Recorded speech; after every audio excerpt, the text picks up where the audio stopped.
Hello, it's Mad Merv once again. I'd like to introduce you to my human contact. He is my primary terrestrial contact on planet Earth. And now introducing my human cyborg. A technical consultant, introducing Herbert Elwood. Merv is often off in the middle of space doing something crazy with a bunch of, they're not humans, well, at least not most of them.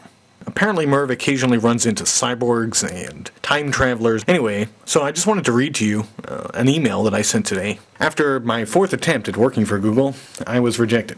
And I responded, "This has been Google's standard response to me during the 4 past interviews."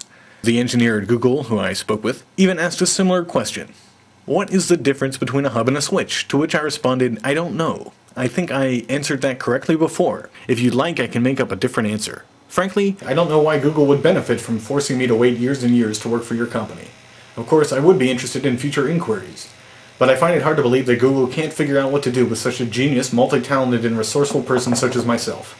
By the time Google does get around to hiring me, I'll probably have only a few months left to live. So, in essence, it is your collective loss. I believe that the last time I answered that set of questions, I had been sleeping on a park bench in downtown Pittsburgh because I had been homeless for a period of 45 days. I snuck into a diner to receive the call on my cellular phone. During the period of shelterlessness, I did retain 2 clients and completed 2 projects at a rate of $50 per hour, despite my homeless state of affairs. Previously, I had been sleeping at the San Francisco Amtrak station and bus terminal at the pier overlooking the Bay Bridge. I remember distinctly asking what bridge it was I was looking at because a small crowd had gathered to watch the latest jumper. My laptop provided adequate warmth, and the internet was indeed free in San Francisco for use as long as my battery was operational. My attempt to garner employment at your firm was, unfortunately, a third failure.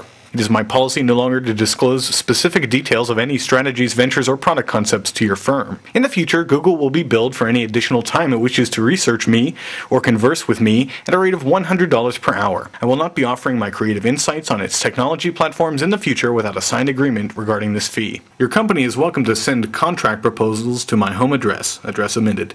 Offers will only be responded to if they include a self-addressed stamped envelope. You may forward this email along to whomever you wish. Please keep in mind that my buzzer does not work, so if you wish to contact me, it is best to do so at the number removed. As a side note, I am interested in procreating with an educated, skilled technical professional. So if you'd like, you may distribute this telephone number to all of the interested single female employees at your company with a polite request for their immediate telephonic response. Best wishes, Herb. I ask myself often why I bother applying to companies because I don't really want to work at them. I went to a major university. I do like them, and because I've said that I don't want to work at them, I'm sure they won't hire me.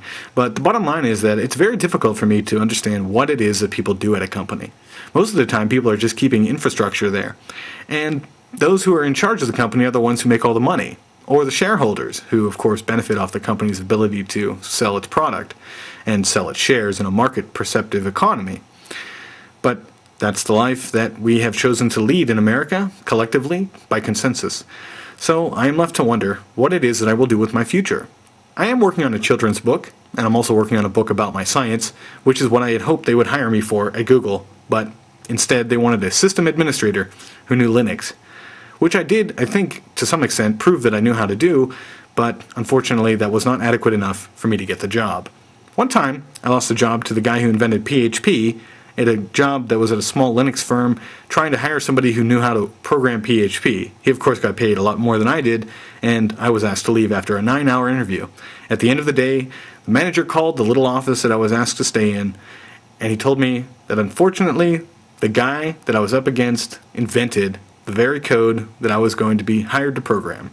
Well, I hope that things fare better tomorrow. The economy dipped today, and it will dip tomorrow, but it may do better in the long term.